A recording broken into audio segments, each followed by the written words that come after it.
All right, that's it. NFC playoff picture, Bryant McFadden. So here's what we know. Green Bay is the one, right? We basically know that Tampa, they've won their division. Cowboys, they've won their division. Rams will win their division if they get a win this coming week, and they are going to play at home against San Francisco. Arizona can steal the division if they win at home against Seattle and if the Rams get tripped up, but they're in the playoffs either way. The Eagles are in. Essentially, the only spot left is Niners-Saints. If the Niners win, they're in. If they lose, then the Saints can steal it, and they will play at Atlanta. So you see that 7 right there. Is there a team that you sort of look at and go, watch out, they're dangerous. Maybe this upsets the apple cart. Maybe this could happen. That isn't the predictable scenario in the NFC. Dangerous team.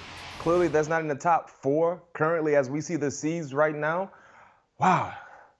I think the Cardinals could be a dangerous team. And the reason why I say this is because, EK, throughout the majority of the season, they were holding on to the number 1 spot. And then things happen. Hopefully, they can get DeAndre Hopkins back. And I'm making this pick under the assumption that he should be ready to go by playoff time.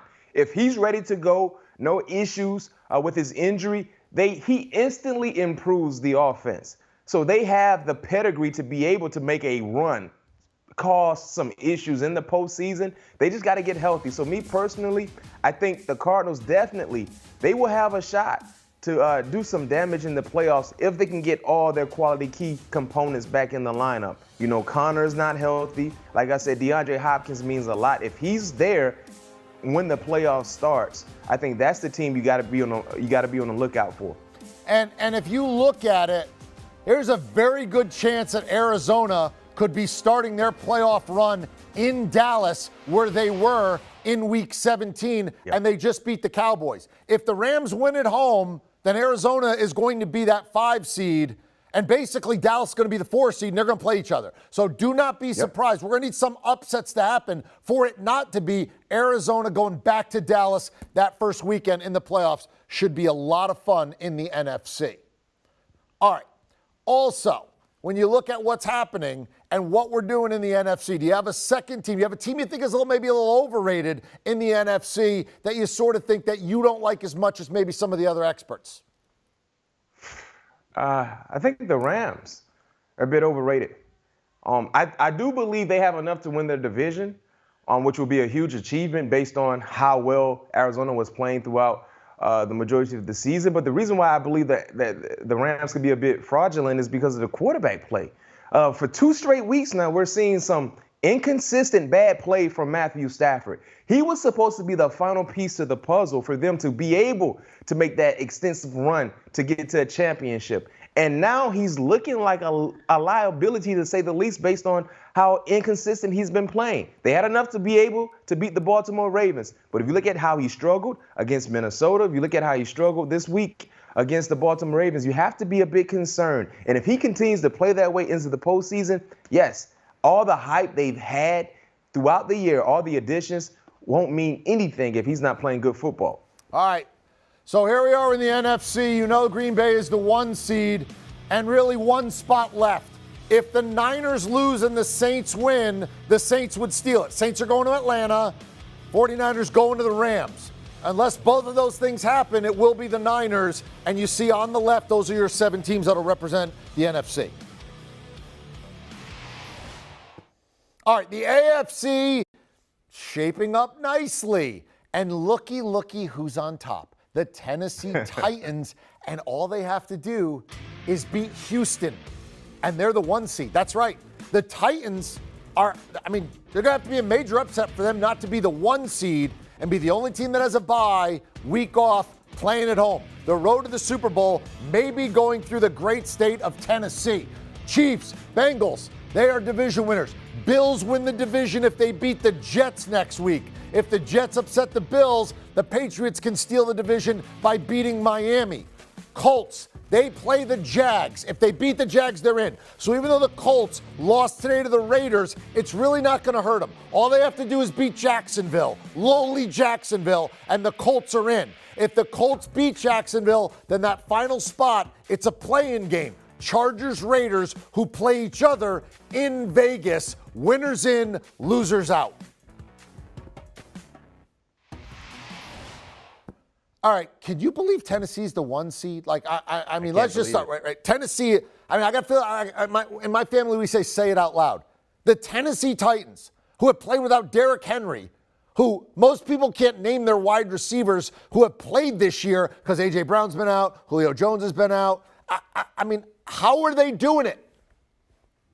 Vrabel, one of the best coaches currently this season. He has my vote for Coach of the Year. Looking at everything he's been able to do success-wise with so many issues, offensively losing your best player, losing your best wide receiver, losing your second best wide receiver throughout the season. I mean, those guys have both missed a handful of games, to say the least, and still being able to find your way to be atop of the AFC, that has been so surprising. So Vrabel, his staff, the way they play the game of football, a physical nature, they don't mind swinging first, and they believe in winning the battle in the trenches. So me personally, you look at what he's been able to do, he has to be the Coach of the Year in my opinion. Yeah, I look at Philadelphia too. I don't think their roster's that great, and that team has gotten better as the year's gone on. And they were 2-5, and Nick Sirianni, with all the abuse he's taken, he just shrugged his shoulders and won and got his team into the playoffs. But I'm with you. I go Vrabel 1. I go Sirianni 2. In the AFC, we don't think that Jacksonville's going to beat the Colts. So if that doesn't happen, unless you're going to try to sell me that you think Jacksonville's going to win, this comes down to the Raiders at home taking on the Chargers. Who's going to win that matchup? Ooh, I love sudden death type ball games in the final week of the NFL season. A lot at stake, especially divisional teams. But give me the Chargers. You know why? I love their quarterback more so than the Raiders quarterback. And yes, we saw some real good play from Carr. Collectively speaking, everyone did what they were supposed to do, but it's something about Justin Herbert when the lights are at his brightest, he shines and he plays real good football. So I like the Chargers to be able to win that ball game, which would be huge for their organization to be able to knock out a divisional foe and jump into the playoffs. All right, that's going to be a wild scene in Vegas, and that is going to be a winner-take-all. Let's just pretend there's not going to be a tie in that game, right? So if the Colts beat lowly Jacksonville, and there's not a tie, Chargers-Raiders is for that last spot, and the Colts are already in. So everybody else, Steelers and Ravens, I mean, you need wild stuff to happen. That is in the hunt, and it should say barely after their names. Just assume Colts and the Chargers-Raiders winner, and it'll be the rest of your wild card schedule. All right, here you go. Here are your primetime games next week. They all did this as a flex because they wanted to see how it all went down. Chiefs-Broncos, Saturday at 4:30. Cowboys-Eagles will be Saturday night at 8:15 Eastern. Eagles are in. Cowboys, they've won the division. So they're all both playing for seeding, the Cowboys and Eagles, but they're both locked into the playoff. Broncos are out. Chiefs are in. Chiefs will have to win and hope that Tennessee gets picked off by Houston, and then the Chiefs would be the 1 seed. But if Houston doesn't beat Tennessee, then this game doesn't mean much for Kansas City. And then, here you go, Chargers, Raiders to end the week. There's no Monday night game week 18, so that's going to be the last game of the regular season. And that, as we've said, in all likelihood is just going to be a play-in game where if you win, you're in, you lose, you go home. Do you want a sports network that delivers everything that matters about the game? The highlights, the picks, the instant analysis, no yelling, no fake debates, no politics.